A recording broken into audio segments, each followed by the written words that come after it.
Assalamualaikum warahmatullahi wabarakatuh. Pada pertemuan kali ini, kita akan memasuki materi besaran dan satuan.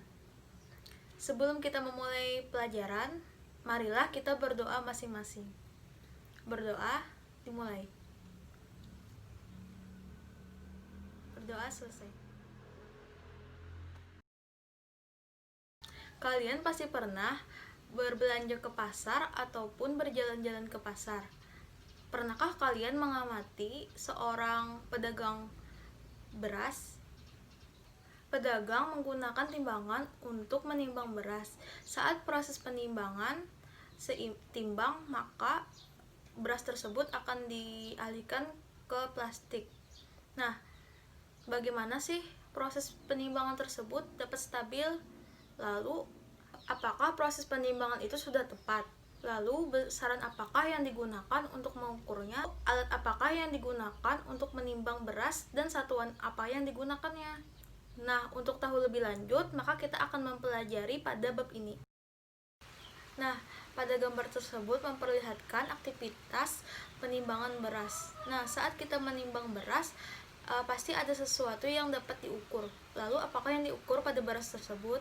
Yang diukur pada beras tersebut adalah massa beras. Nah, sesuatu yang dapat diukur tadi yang dikatakan dengan besaran. Nah, mari kita bahas apa itu besaran.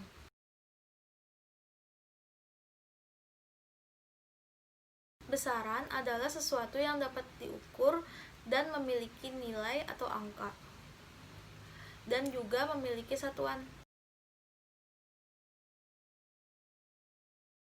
Nah, sedangkan satuan adalah ukuran dari besaran yang sudah ditetapkan. Contohnya adalah seperti tinggi badan dan berat badan. Seperti yang kita ketahui bahwa biasanya kita menyebut massa benda adalah dengan berat. Sebenarnya ini adalah persepsi yang salah di masyarakat. Berat adalah gaya yang disebabkan oleh gravitasi yang berkaitan dengan massa benda tersebut. Massa benda adalah tetap di mana-mana, tetapi berat benda akan berubah sesuai dengan besarnya kecepatan gravitasi di tempat tersebut. Kembali ke contoh, Budi mengukur panjang buku sebesar 25 cm. Panjang merupakan besaran, sedangkan cm adalah satuannya, dan 25 adalah sebagai nilai atau angka dari besarnya panjang. Sistem satuan yang kita gunakan adalah sistem internasional yang disingkat dengan SI atau bisa disebut dengan sistem metrik MKS, yaitu meter, kilogram, second. Besaran terdiri dari dua. Yang pertama ada besaran pokok dan besaran turunan. Besaran pokok adalah besaran yang sudah ditentukan dan bukan merupakan dari besaran yang lain atau berdiri sendiri. Besaran pokok dalam SI terbagi menjadi 7.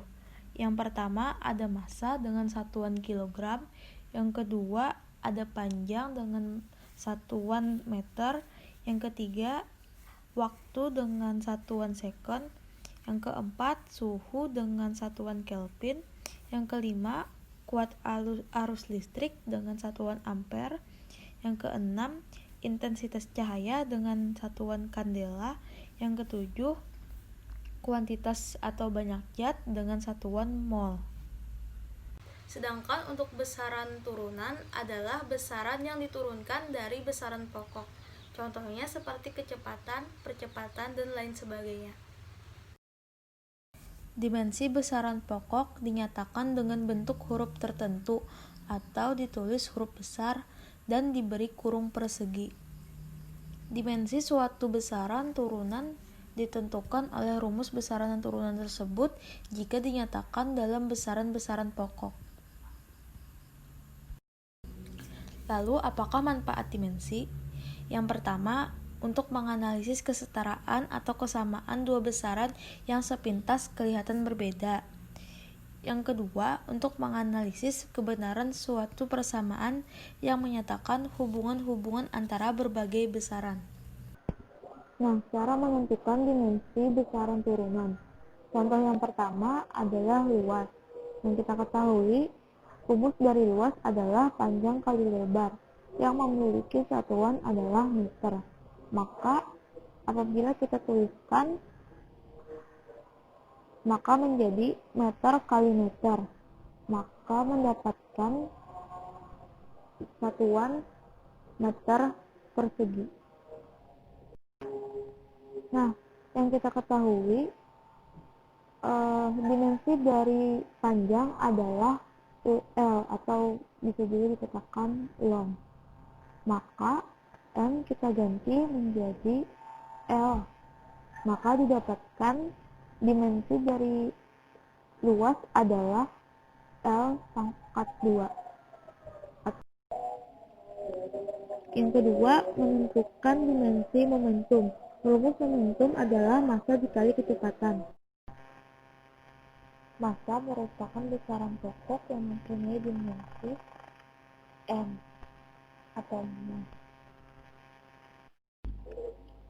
Yang kita ketahui bahwa kecepatan adalah besaran turunan yang merupakan turunan dari jarak, dengan rumus kecepatan yaitu adalah jarak dibagi dengan selang waktu. Nah, maka dari sini kita mendapatkan dimensi momentum, yaitu massa dikali jarak per waktu. Nah, yang kita ketahui, massa memiliki dimensi M, dan S memiliki dimensi L, dan T memiliki dimensi T. Lalu, kita ganti rumus tersebut dengan dimensi. Maka kita mendapatkan hasilnya seperti ini. Dan dapat kita sederhanakan lagi menjadi M, L, T min 1.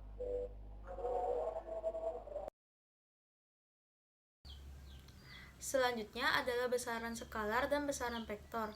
Besaran skalar adalah besaran yang memiliki nilai, tetapi tidak memiliki arah. Contohnya seperti massa, waktu, suhu, dan daya. Sedangkan besaran vektor adalah besaran yang memiliki nilai dan juga memiliki arah. Contohnya seperti kecepatan dan percepatan. Sekian pertemuan kita pada kali ini. Selanjutnya kita akan bertemu lagi pada bab yang sama dengan materi pengukuran. Selamat bertemu pada pertemuan selanjutnya. Wabillahi taufiq wal hidayah. Wassalamualaikum warahmatullahi wabarakatuh.